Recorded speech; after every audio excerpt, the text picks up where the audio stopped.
Oh, goody. All right, what is up, everybody?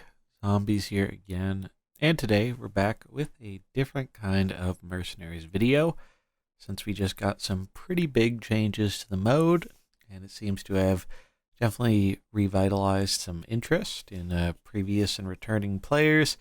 Figured I would do a short little guide here on kind of what you want to be working towards in Mercenaries as either a new player or a player who maybe played a little bit at the beginning but didn't get very far.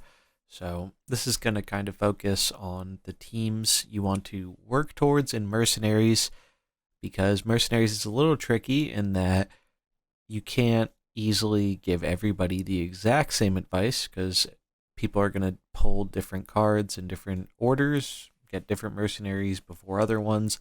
So this is going to try and cover, how do you get started? What do you want to focus on? And more importantly, what are the teams you kind of want to work towards so you have some useful characters to play with in both PvE and PvP content. One thing I do want to mention before we get into it here is I highly recommend getting a deck tracker for this mode if you are not playing on mobile, as unfortunately deck trackers are not currently available on mobile client. But if you are on Mac or PC, you should be able to do this just fine. Here you can see I actually have a little task thing down here. When I hover it, I can see all my tasks and what I have to get done instead of having to go into the campfire. This is really useful for checking your tasks in the middle of a run. Very handy for that. However, the thing I like even more about it, we'll go into a random bounty here. And the thing I really like about this, and it's especially great for newer players who are getting more familiar with the mode for the first time, it is that you can actually see what your opponent's abilities are and the speeds at which they are acting. So we'll just enter with our regular lead here.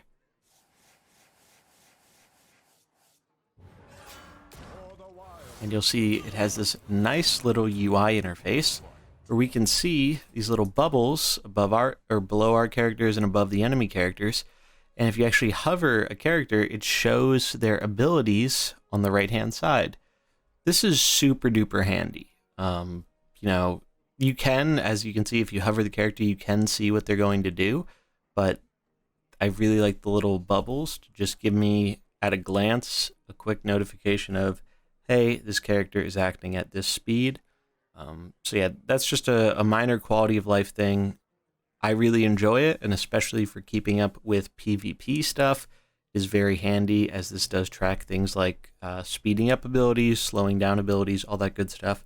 So definitely recommend Deck Tracker for improving quality of life, stuff like that. And as you can see, we can check our tasks right in the middle of a bounty. So if you're not sure what it is you're supposed to be doing, you don't have to wait until you exit the fight to actually go back and check. You can check right in the middle of a bounty, which is awesome. So I'll have the link for that available in the description if you want to download that. Definitely very useful and convenient for playing Mercenaries. So first thing, definitely got to mention this to start.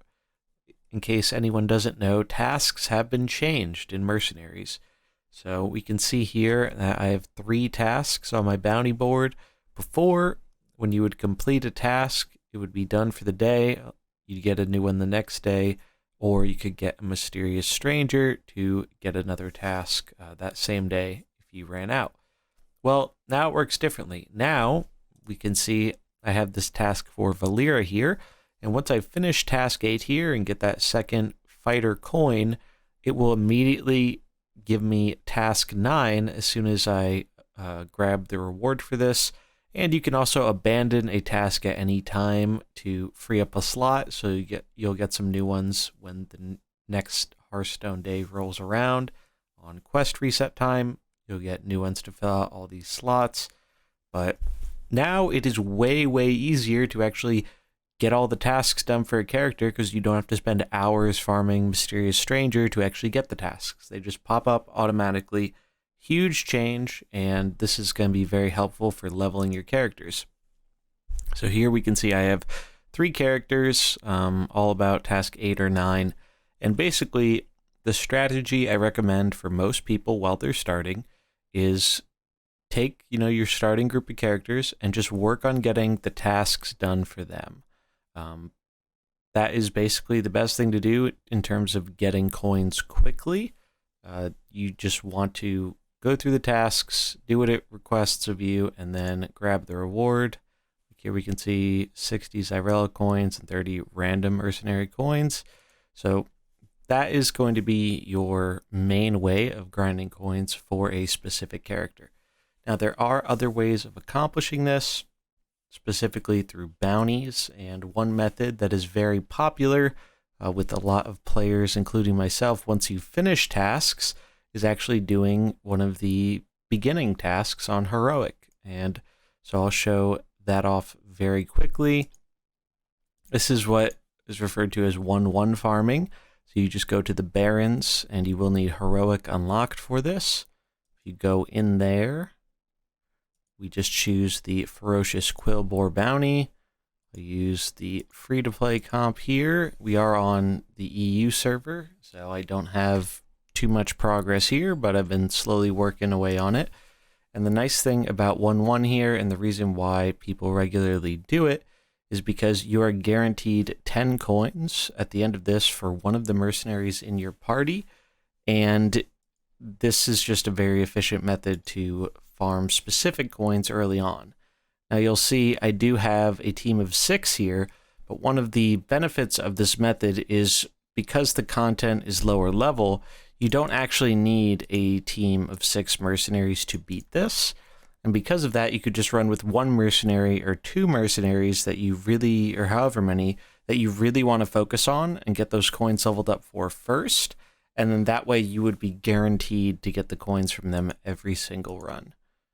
So we're just going to blitz through this really fast. Also worth noting that there will always be a free revive node on this run. So if you have some tasks that require that, this is a good way to get those spirit healers, and it's also a free skip, so that makes it take even less time. So you only have to do 2 fights and then the boss. So usually these runs are very, very quick, and that is why they are a common method for players to do, especially when you have finished all your tasks for a specific character, but still might need some coins to finish maxing out their skills or items. So that is one method that is very popular and effective. You don't have to rely on any RNG with this method for the most part, especially if you just do one character. Like if I was just running this bounty with Valera, I'd be getting 10 Valera coins every time, which is great because Valera is a legendary and her coins are often harder to get. Also worth noting, I think her coins are locked away into some of the higher level bounties, which I have not unlocked yet on this account. So this gives you an alternate way of farming up some of these characters that you already have without having to go do their specific bounty, which is really nice. So we'll just go take on the boss real quick here.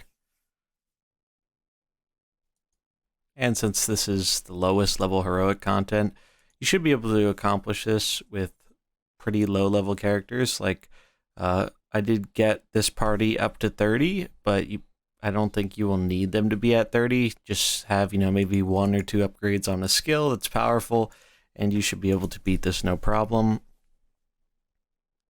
I was kind of fortunate to get Valera on this account, so Valera definitely making things a little bit easier on me. Pretty good first legendary to pull.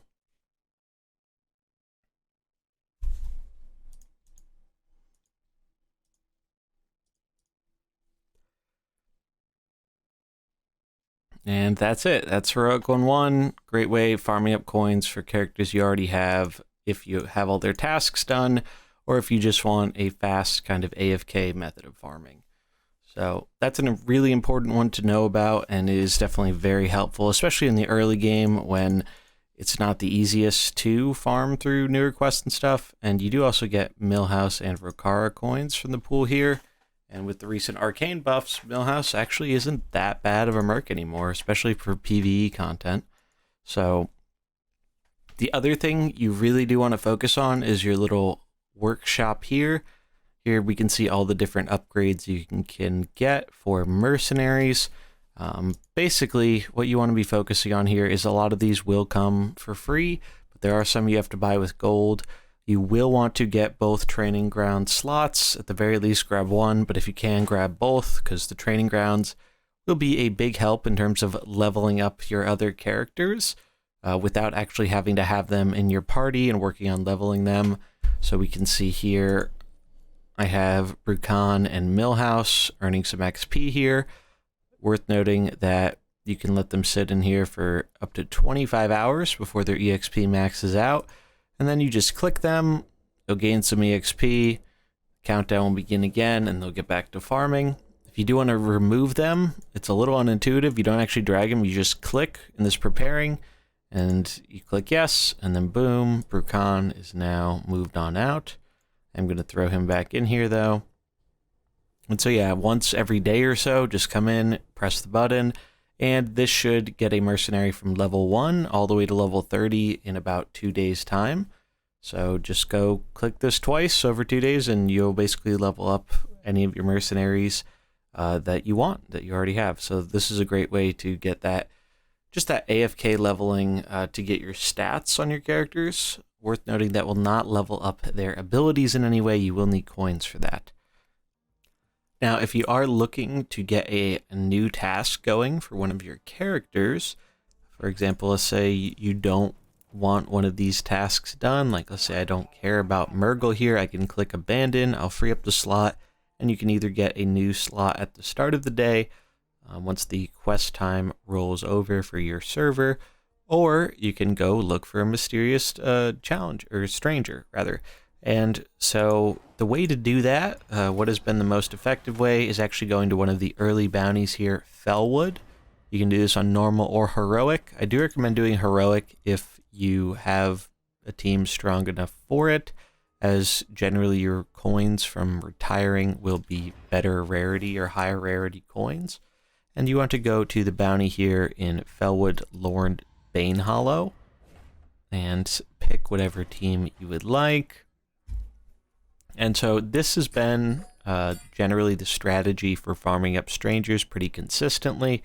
You can just get all the way up to the mystery node here, and it does have a chance to be a mysterious stranger.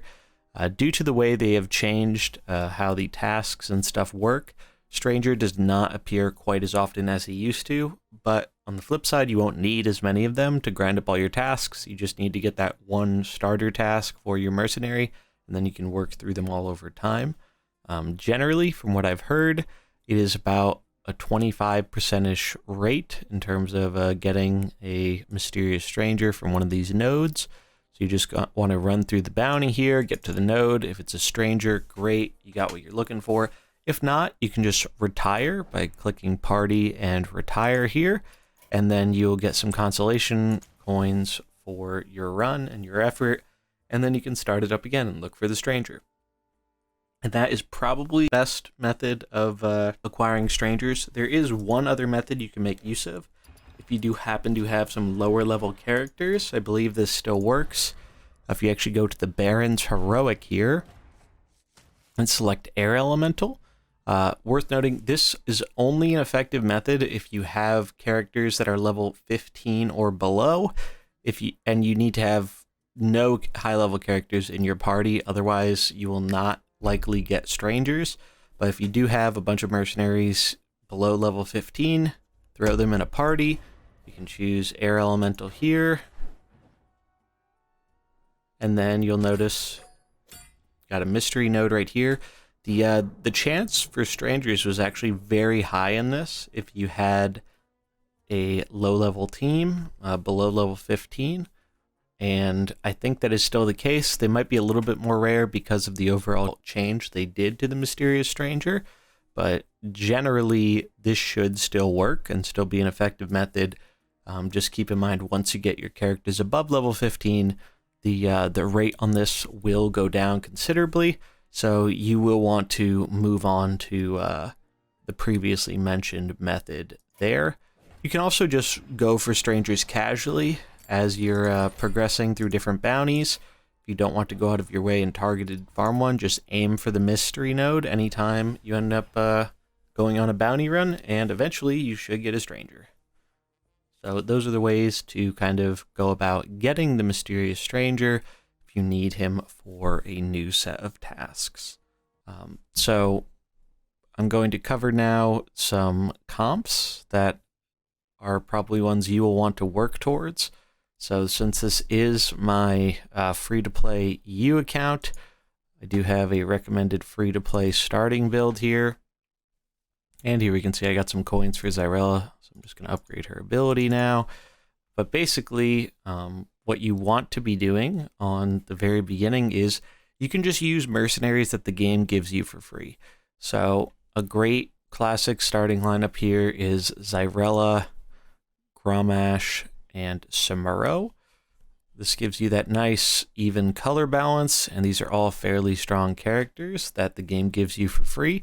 So you don't have to even worry about, hey, did I open these characters? Did I not? You can just start right off the bat with them. Then including some more characters that the game also gives you here. Tyrande. Tyrande got buffed recently, so now she is a viable character in PvP. And the buff also has made her better in PvE. So I think she's safe to recommend now, and she's also a free character. I believe Millhouse is as well. So you get 2 Arcane synergy units there. And then we just have Cariol to round out our color selection here as our last kind of free merc that the game gives you. You know, this isn't going to be doing anything crazy in PvP or anything like that, but just for getting started in the PvE content, I don't think you can really go wrong with these characters. Especially Xyrella, Grom, and Samuro for the start.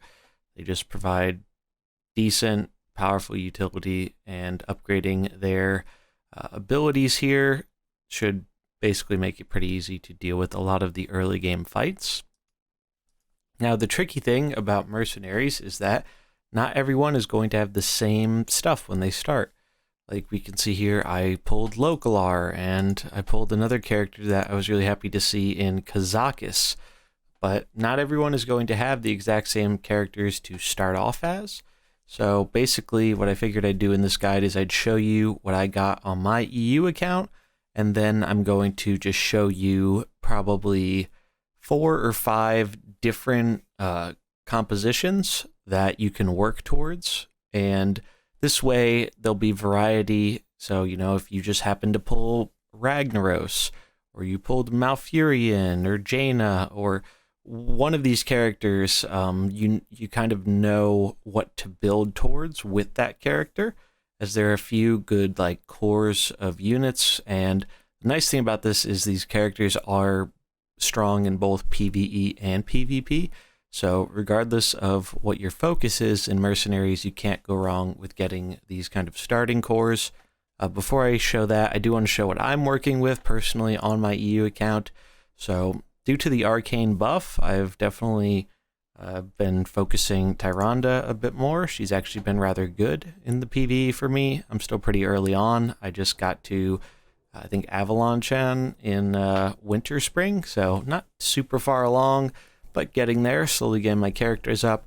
I was lucky, and I did open Valeera as my first legendary. Valeera's really strong, and you can kind of fit her in a variety of comps. I'd say she doesn't even really have a core comp that she synergizes with. She can synergize with a lot of different things.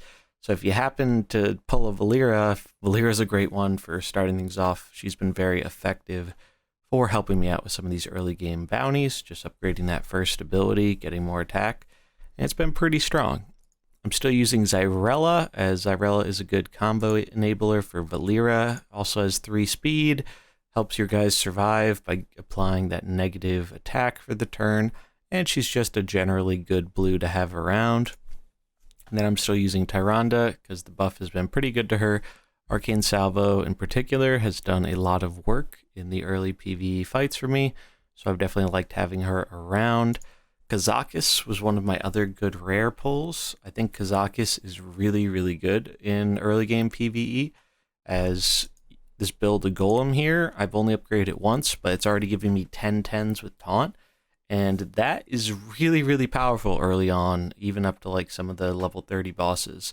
So if you happen to get Kazakis, and he is a rare, so he should be a bit more common, I definitely recommend starting out with him, as he seems to do very well in kind of protecting your other guys, making some golems, and you don't even have to worry about the other two abilities a whole ton. Just focus on your golem, then Shadow Claws, and you should be good. And he does also have Wild Vine here to make your characters a little bit extra stronger, so that's nice as well.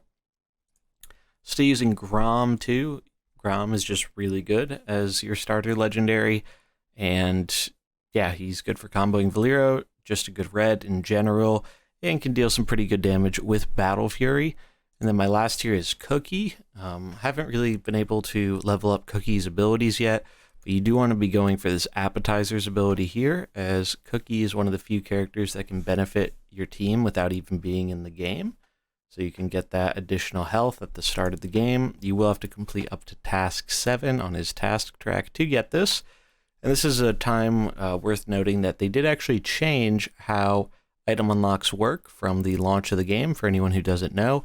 So a lot of the launch mercenaries and this first wave of characters, including Cookie, that launched, their items are locked behind task number 7 from the task board. Well, now some characters are a little bit different. Like we can see here for Kazakis, his last item is defeat Dragon Bone Golem on Heroic.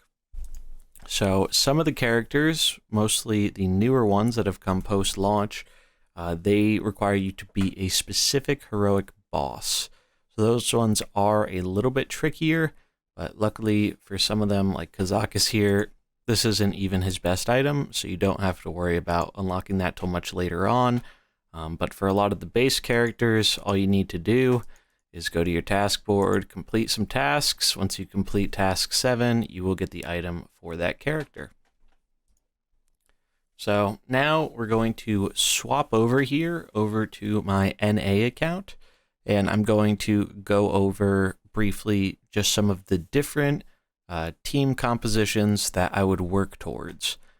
All right, so our first core here is going to be the Nature Core, and this is going to revolve around Malfurion, Brucon, and Guff here. I think this is the one I would probably recommend most people work towards if you're just starting out. If you happen to already have Malfurion from packs, then boom, you're ahead of the game. However, Malfurion is probably one of the easier legendaries to farm up, as his coin farm is located in earlier game content, so you can actually work on farming him pretty early on in the game.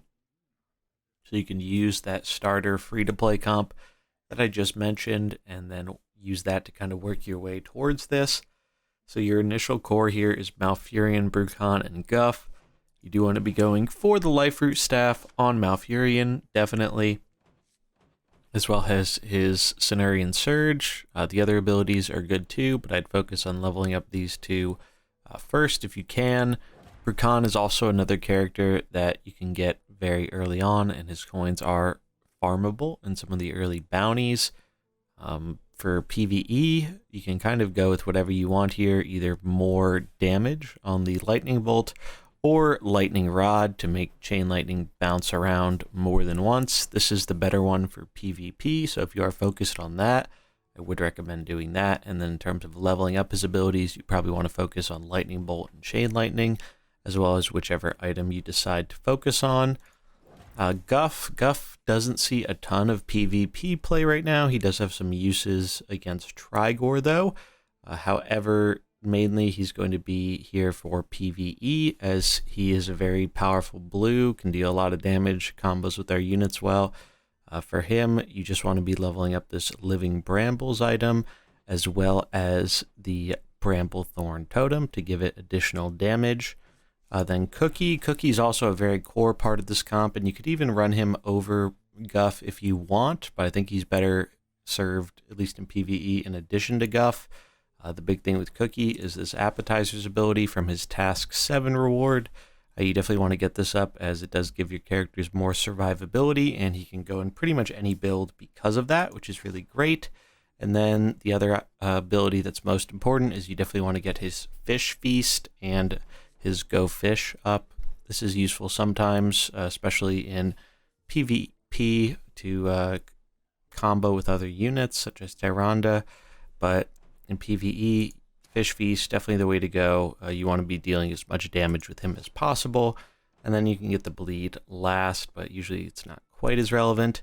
And so those are the ones you really want to be focusing on, but I do have 2 other nature units that slot in here, so you can use these in addition to the previous units, or they can be kind of substitutions if you don't have one of the units yet. So Yulon, rare dragon here. Yulon can deal pretty decent nature damage with Jade Gust, and also can scale up his nature damage and taunt to protect your guys. So that's pretty good. I do think that he is useful in nature builds, at least for PvE. And in terms of equipment, you probably want to do the Serpent Pendant if you are focusing on a nature focused build. If you're focusing on dragons, you probably want the Pearl of Yulon. And then Anaconda is our 1 green nature unit. I don't think Anaconda is particularly great in terms of PvP viability, but she definitely can be useful in PvE sometimes. So if you're looking for a green to round out your nature comp, she's a pretty good one to do it with. Probably would focus on her Serpent's Bite as well as the Toxic Venom to make it deal more damage. And then you can just kind of use her as a healer or a summon. Both pretty decent for PvE, but she's not super core to the nature unit. It's just one of those, if you have Anaconda and you're missing one of these other units, she can kind of be a substitution. So I would recommend going for this one first because it is the easiest to go out of your way to farm up. Malfurion coins can actually be found in one of the Winter Spring bounties. So if we go to Winter Spring here, or it's not even Winter Spring, it's the one before it actually. Fellwood, yeah, so it's actually one of the Fellwood bounties, so even earlier on. So Fallen Guardians here, level 23, can reward Malfurion Stormrage coins. You can do this on normal for a chance at them, or you can do the fight on heroic, and you should be guaranteed a pile of these legendary coins. So if you think you're strong enough to take on the heroic, I think it's like level 28 or so, then that is a good way to guarantee your coins, and that is a good way to start going for Malfurion. Now, for each of these cores, pretty much for most of them, I am going to include a link in the description, as I did do a video about a week and a half or so ago talking about basically this exact topic in terms of what are the units you want to go for first and all that kind of good stuff. I am going to include 2 more here that I'm going to show off now that were not really viable last time, but due to some of the changes, they are viable now. And then I'm briefly going to go over the other cores that I used previously.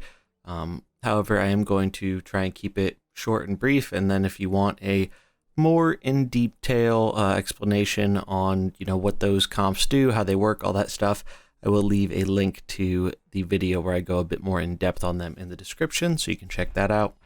All right, so the first new core we have here is the Beast Core. And kind of the reason for this one being relevant now is Trigor here. Trigor got a huge buff to Backlash. Now it triggers each time an enemy damages an adjacent ally, and +9 attack, nothing to scoff at. Gets him up to 19 attack on turn 1. Even higher if you do have the buff from Rexar's Mama Bear Claws or some other way to buff him. Basically, this one should be pretty good for PvE and PvP. The main core you want to be focusing on here is always going to be the top 3, so Rexar, Trigor, and Mukla. Rexar, he's really all about just dealing some damage, getting more beasts out there, and passively buffing his beasts. So you definitely want to get Mama Bear Claws leveled up, as that is a very, very useful passive. And then you probably want to focus on these 2 here, Kill Command and Animal Companion, to get bigger beasts and deal more damage when you have beasts. Trigor is just really, really strong. You just want to level up your Backlash and Razor Claw here, and then probably do Frenzied Attack as the last one, but the extra damage isn't really that relevant, so definitely want to focus on Backlash and Razor Claw first. And then King Mukla. Mukla got a little bit of a buff as well. Also, he has a nice summon here, which is what I recommend using most of the time. You can actually position this so Mucklow's in front of the Trigore, and then your summon getting hit will trigger the Trigore, which is pretty cool. And Mucklow's just a generally good beast. He did get a buff to his 2 other equipment, but I do still think generally Mucklow's big brother is the best one. In terms of what you want to focus on, you probably want to get up his Banana Frenzy for those extra bananas, as well as Mucklow's big brother, and then you can focus on Dinner Time and Primal Power afterwards.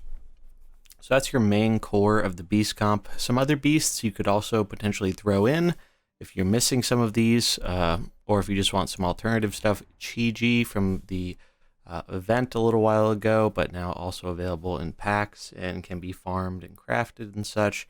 Really the only blue beast that I felt was kind of worth including in here. Blinkfox is also a beast, but kind of requires more arcane synergy, whereas Chi-Ji synergizes with himself, with the heal power and Firestorm and all that good stuff.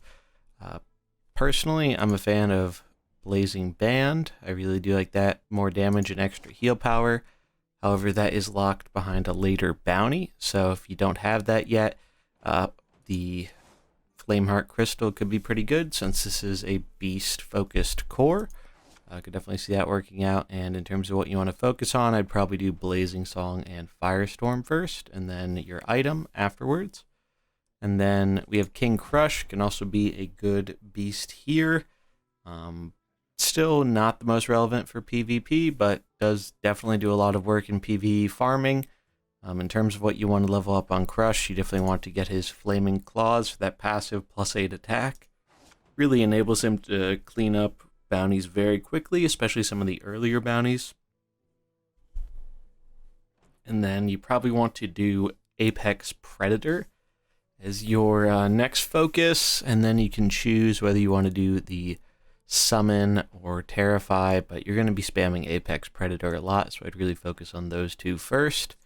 And then I figured we'd include Zwen here as well, just another decent option if you happen to open him in beasts. You can actually steal beasts, steal attack from enemies and friendlies. He deals a bunch of damage, much like Crush. He doesn't really have a set home in PvP right now, but he's probably pretty good in PvE comps if you do need a fill-in for your beasts.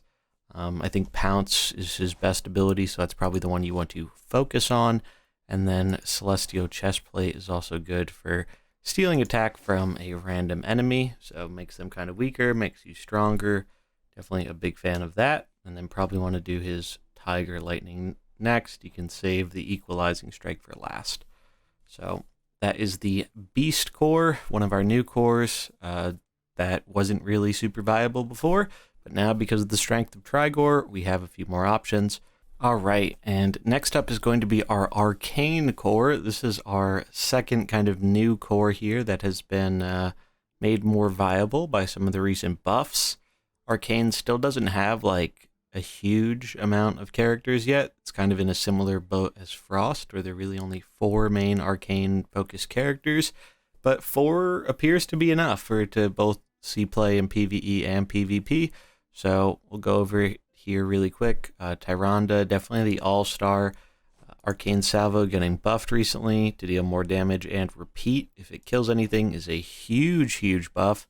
So that is probably the ability I would recommend focusing on first. Get that one up and get the extra damage on it as well. Then you can probably focus on the other 2 evenly, Arcane Shot and Elune's Grace. Arcane Shot for that decent single target damage, and Elune's Grace to set up kind of combos with herself and other arcane abilities. And we have Blinkfox, the beast that didn't make the cut for the Beast Core, fits right here in the Arcane Core. We do finally have more ways of comboing Arcane Fling with Millhouse, Tyrande, so this is actually able to deal more damage. Mind Thief can also be very strong, especially used against bosses. This can actually steal boss abilities, so that can be pretty strong sometimes. And then Mana Blink, you're probably not going to be using this a ton in PvE, but sometimes it might be relevant, refreshing all your character's abilities, making them 5 speed faster. You could even make them up to 8 speed faster if you have the equipment. If you're focusing on PvE, probably would do Arcane Fang as the equipment, whereas PvP, probably one of these two, depending on how you want to do it. 10th Tail can give you some consistency in terms of what you're copying, but sometimes it can backfire a bit. It can be played around, and then Mana Runes 8 speed is huge, so that can be really, really big if you get that off on some slower characters, especially in PvP. And then Arcane Fling is just good for the damage. So depending on how you want to use it, I would probably do the Arcane Fang for PvE, and then definitely get that Arcane Fling up, and probably Mind Thief, and you can get Mana Blink done afterwards. Millhouse is another character that got a pretty strong buff. He did get a bit more survivability in terms of his stats, deals a bit more damage and whatnot.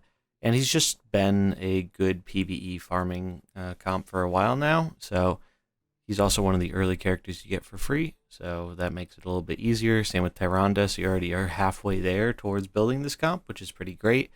In terms of what you want to focus on him, I definitely would recommend focusing on these two first abilities first.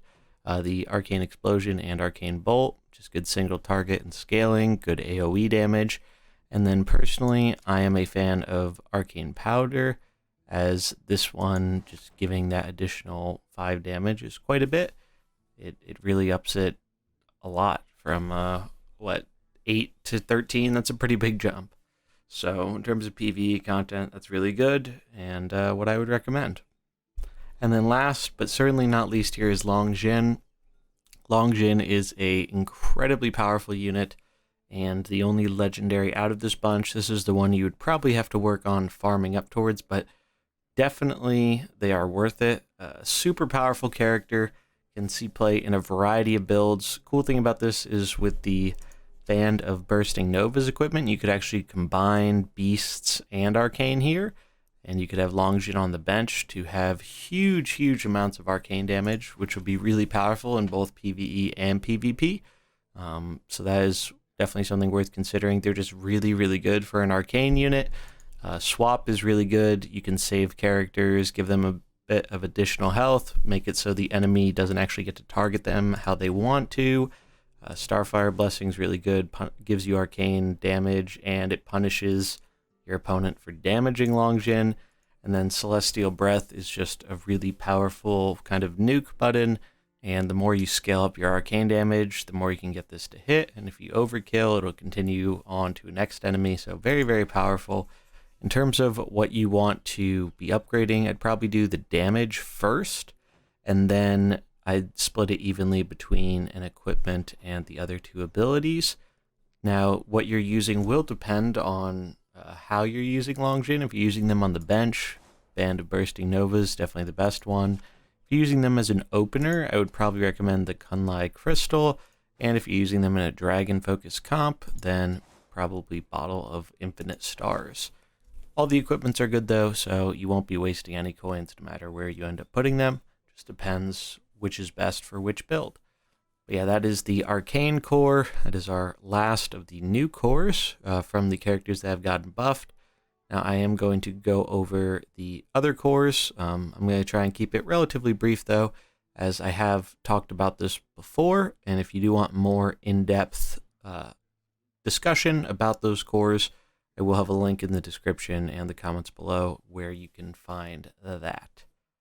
All right, so the Fire Core here, this is, in my opinion, the best comp for the majority of PvP, or not PvP, PvE content. Can also work in PvP though. The initial core you'll want for this is Ragnaros, Belinda, and Baron Geddon. I personally have liked using Sulfuris on Ragnaros, as the additional health is very nice because he is rather squishy without it at only 69 when maxed. This gets him all the way up to 89 at max. It's a pretty big difference. However, the passive fire damage can be good too for PvE stuff, but it does make him pretty easy to kill, and usually you can get fire damage from treasures, so I'd probably work on the health one first. In terms of his abilities, you probably just want to be leveling up, I think, Die Insect and Magma Blast, or you could do it evenly across all three because all of his abilities are decent and do see play. So you can kind of take your pick here, but I do think Die Insect is probably the best one to focus on. Then we have Belinda, our other legendary here. Belinda's great because she is a very powerful part of both the Frost and Fire cores, because as we can see, she does have Frost and Fire focused items. I know in the core guide I did mention going for the Water Elemental is probably the best thing to do. However, this is her equipment that is locked behind a Heroic. So if you have her, but you're not all the way up to that boss, or you're having trouble with that boss, the Fire Elemental is also a great choice for the Fire version of this build, as you can use it to combo your other fire units. You can actually use Frost Dart on Belinda to apply that fire weakness. In terms of what you want to be leveling up for the Fire core with Belinda, I would just focus on Flame Dart. Then you can kind of do Frost Dart and Frost Burn evenly as you see fit.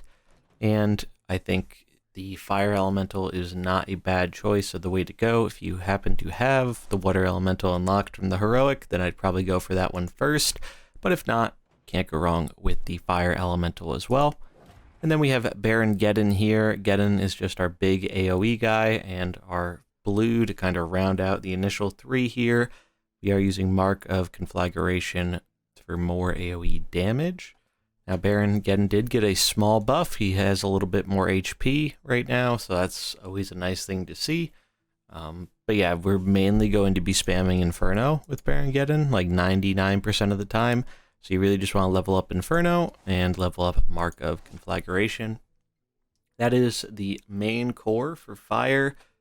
Here we do have some alternate fill-ins, potentially.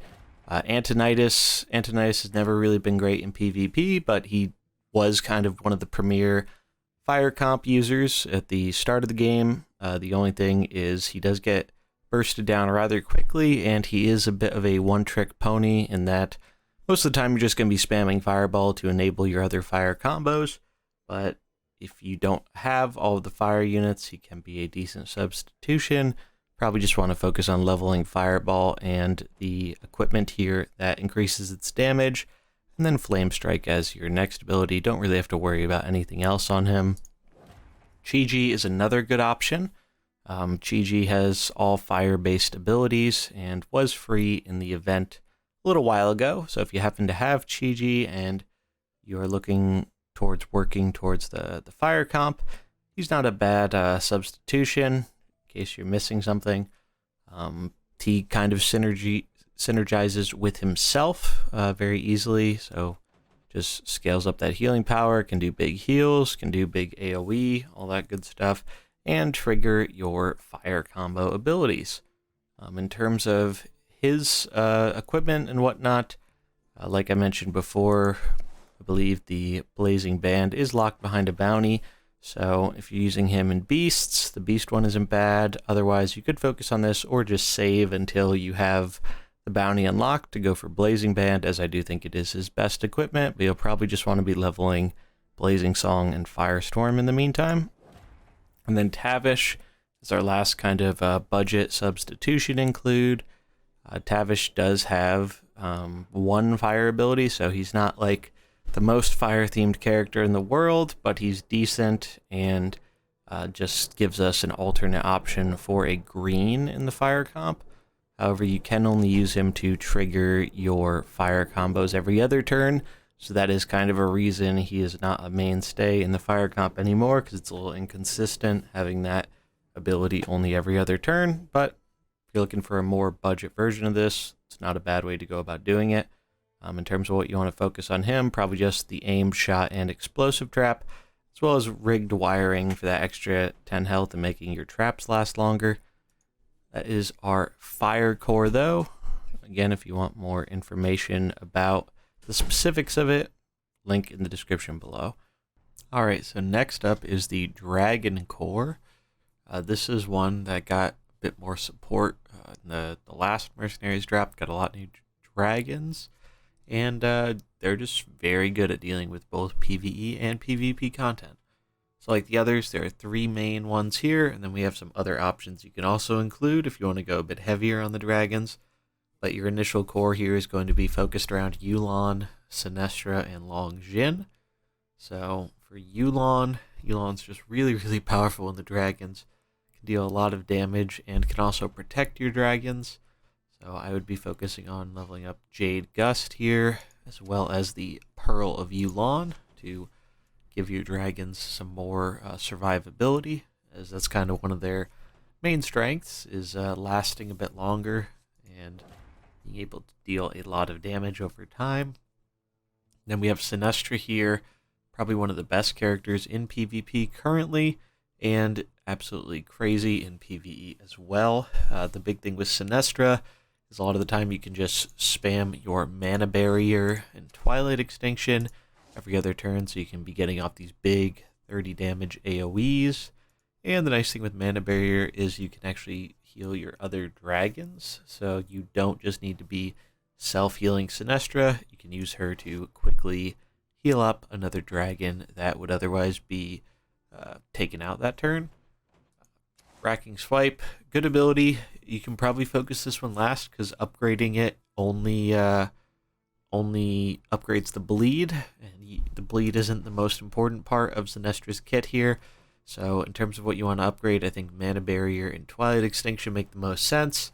And you'll want to be going for Mana Brooch as well, as that additional 10 health and, more importantly, the damage reduction really do make a big impact over time. And then Longjin here also fits in the Arcane build, but super strong in Dragons too. Basically, same kind of stuff applies. You know, if you have a Longjin at the start, Bottle of the Infinite Stars is a pretty good way to go, just for giving those dragons even more survivability. In terms of upgrading stuff, probably the same order as before, where you want to focus on Celestial Breath first for that damage, then pick your equipment depending on your build. So for dragons, probably Bottle of the Infinite Stars. Then you can work on these two kind of evenly afterwards. Dragons does have more options though, so if you're looking for a little bit more of a budget thing, you can actually go with Nefarian here instead of Longjin. Nefarian is a rare, so easier to get a hold of, and he has an ability like Cookie, where start of the game, give friendly dragons +6 attack. That is a lot of attack, and even for your dragons that don't focus on attacking, it'll be dealing residual damage into any attackers the opponent is using. So that's pretty cool. Nefarian's pretty strong. In terms of what I would focus on for Nefarian, you probably just want to get his skill 1 up to make these bigger dragons, and then either Chromatic Infusion or Shadow Flame, depending on how your build's kind of going. If you aren't attacking a lot with the other dragons, this can be really good for making a very large Nefarian. Or if you're spawning a bunch of tokens and stuff, Shadow Flame can be good as well. I think this is the best equipment. His other equipments are good too, depending on the build. But especially for PvE, I think just giving everything +6 attack is really, really good.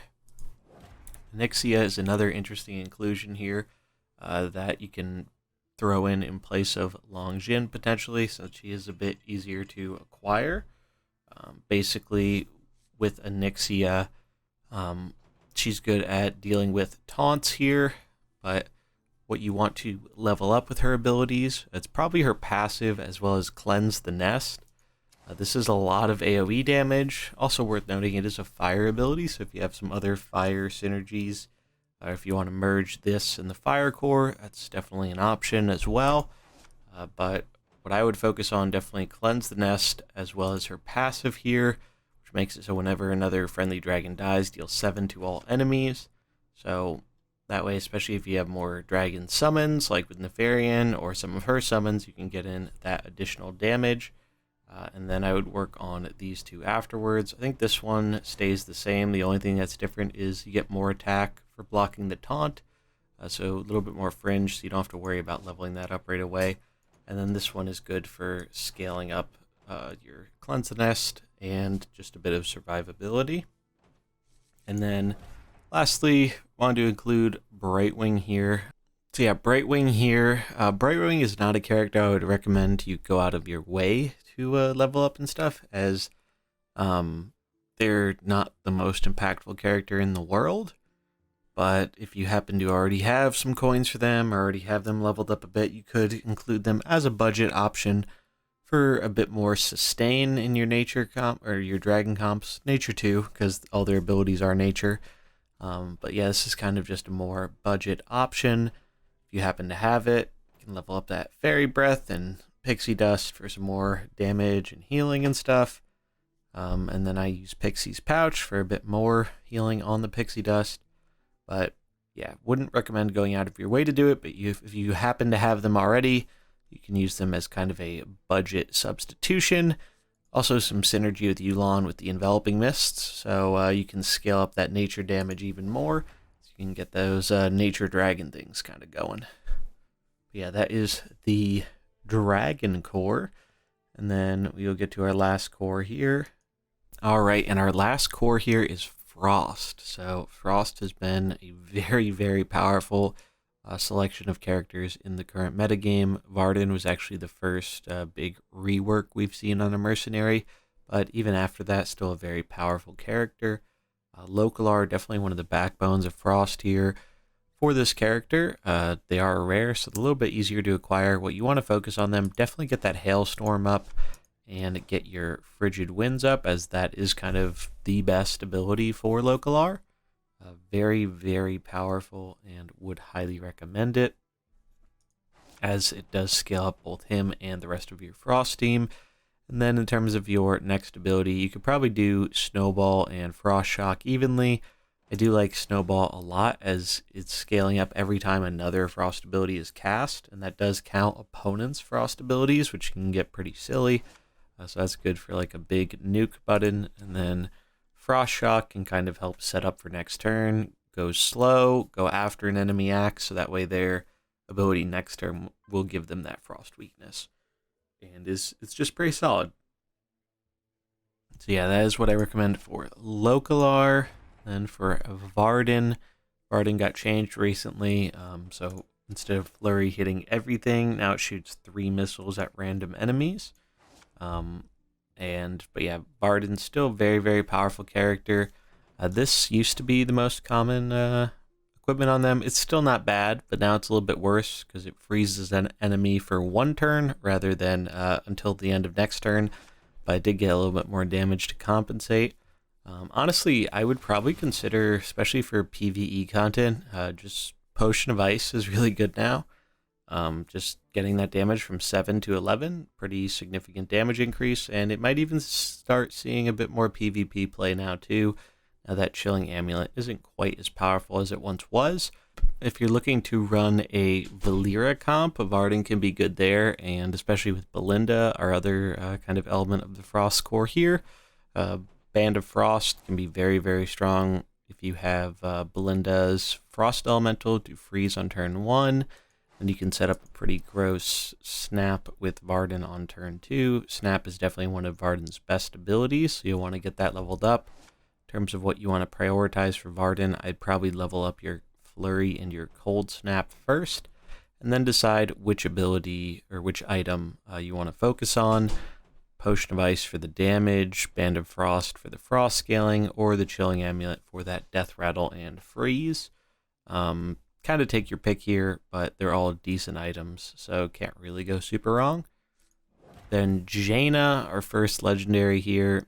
Jaina, definitely the original backbone of the Frost comp. And yeah, she's still really, really good. Basically, you're just going to be spamming Ice Flows a lot. That's kind of what Jaina does, though sometimes you will summon a Water Elemental for protection. Usually not going for Icicle, though. So in terms of what you want to level up for Jaina, it's definitely going to be prioritize Ice Flows at all costs, because you want to get that to max damage and max frost scaling. And then in terms of her equipment, by far her best equipment is the Ice Block Talisman. Passive, first time this merc would take fatal damage, prevent it, and become immune this turn.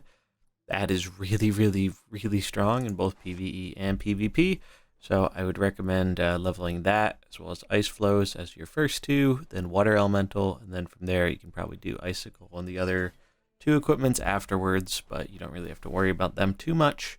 But yeah, Jaina is really, really strong. Just that abundance of scaling with Frost enables for some pretty powerful stuff. And then last but not least is Belinda. our first green for the Frost Core. Now, there are only 4 main Frost units, but you can kind of throw in different things as wanted or mix and match with different other cores that have been previously mentioned. So you can grab 3 of these and grab 3 of another core and kind of just throw them together in one team. And that should work just fine, especially with something like Fire Core, where Belinda has some benefit for that as well, not just Frost. But yeah, in terms of Belinda in Frost, you probably want to be leveling up this Frost Dart and your Frost Burn first.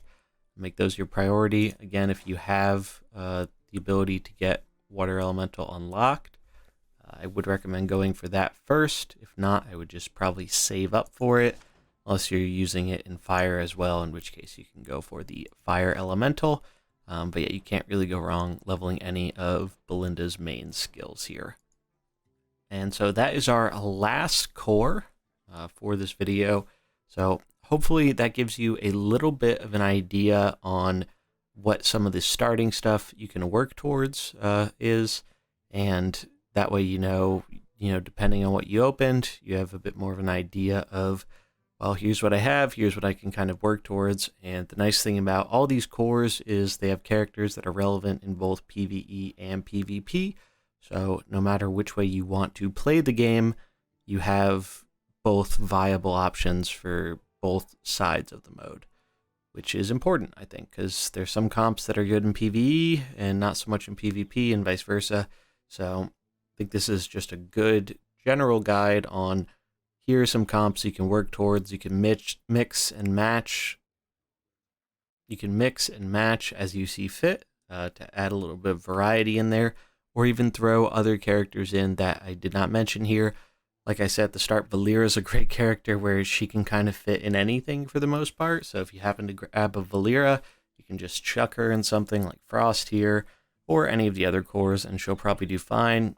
More than welcome to experiment with other characters in that regard too. A lot of these cores are strong enough where they should be able to carry things pretty hard on their own with just their synergies. That is going to do it for this video though.